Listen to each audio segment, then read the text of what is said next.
Welcome to The Explainer. Today, we are digging into a 1996 documentary that lays out a pretty wild secret history of money. It's a story of power, debt, and a conflict that it claims is still playing out all around us.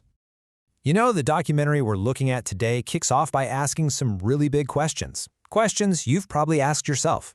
Why does it feel like no matter how hard you work, you're just treading water? Why does everything keep getting more expensive while your paycheck feels like it's shrinking? The film's answer is, well, it's not simple. It argues that to really get it, you can't just look at today's economy. You have to rewind way back.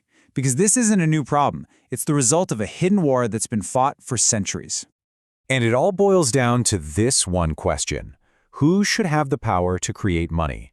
Should it be a public utility, created by the government for everyone's benefit, or should it be a product created by private banks for their own profit? According to this film, the answer to that question is the key to everything. All right, let's get into it. So where does this 2,000-year-old battle begin? The film takes us all the way back to ancient Rome, and believe it or not, to Julius Caesar himself. So here's the story the film tells. In 48 BC, Caesar did something radical. He took the power to create money away from a group of private lenders, the money changers, and gave it back to the Roman state. Suddenly, there was enough money to build roads, bridges, and all sorts of public projects. The people loved him for it. But the film argues this move made him some very powerful enemies, and it suggests this was a major, unspoken reason for his assassination. What happened next? The money supply in Rome was cut by 90%, and the economy completely fell apart. Okay, now we're going to fast forward about 1,600 years to medieval England. This is where, according to the documentary, the private control of money got a massive upgrade. It all started with the goldsmiths. Now at first, people just paid them to store their gold for safekeeping. But then the goldsmiths had a brilliant idea. They realized that people almost never came to get all their gold at once. So what if they issued more paper receipts for gold than the actual gold they had in their vaults?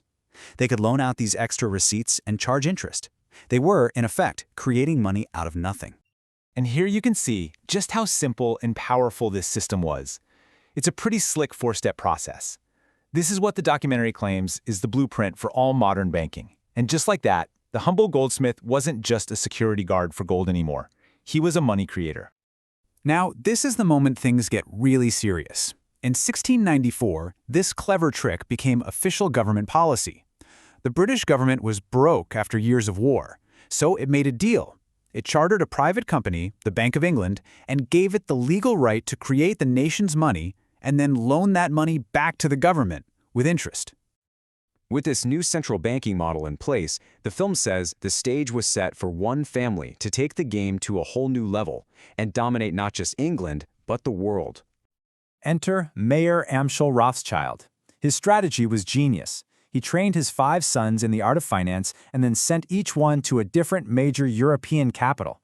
It was like a financial spiderweb across the continent. They could move money and, more importantly, information faster than any government. And they specialized in the safest loans you could possibly make, loans to entire countries.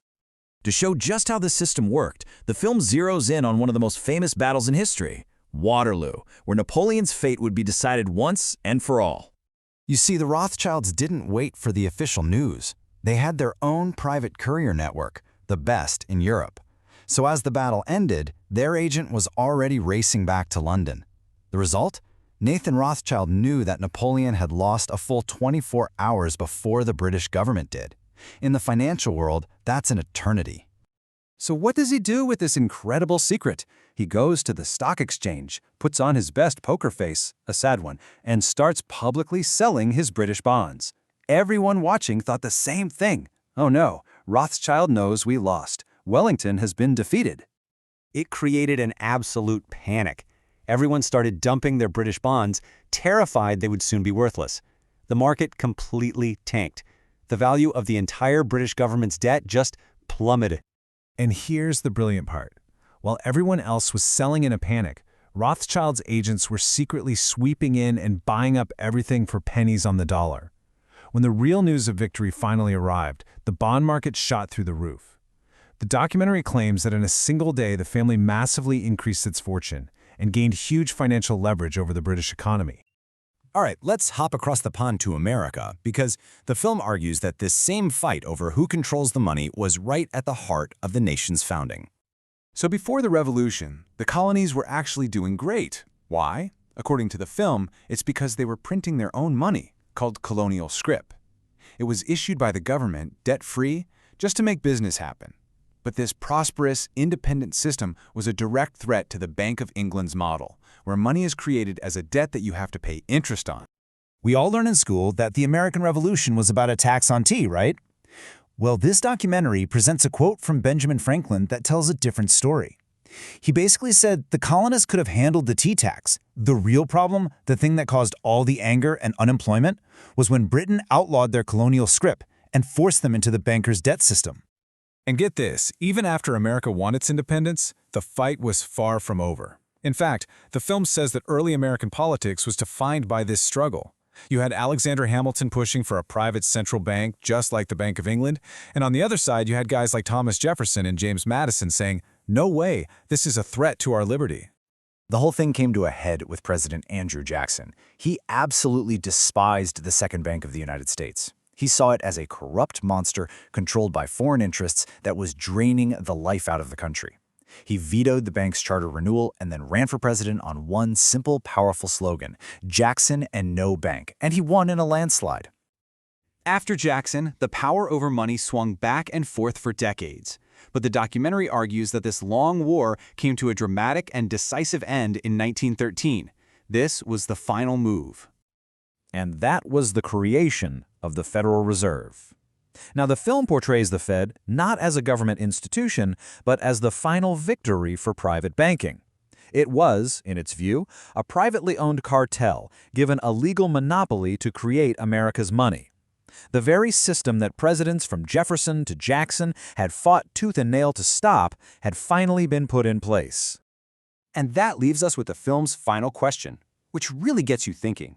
If the government has to borrow its own money from a private institution and pay interest on it, who's really in charge? It's a question that challenges us to think about where real power comes from, echoing that old saying, the borrower is servant to the lender.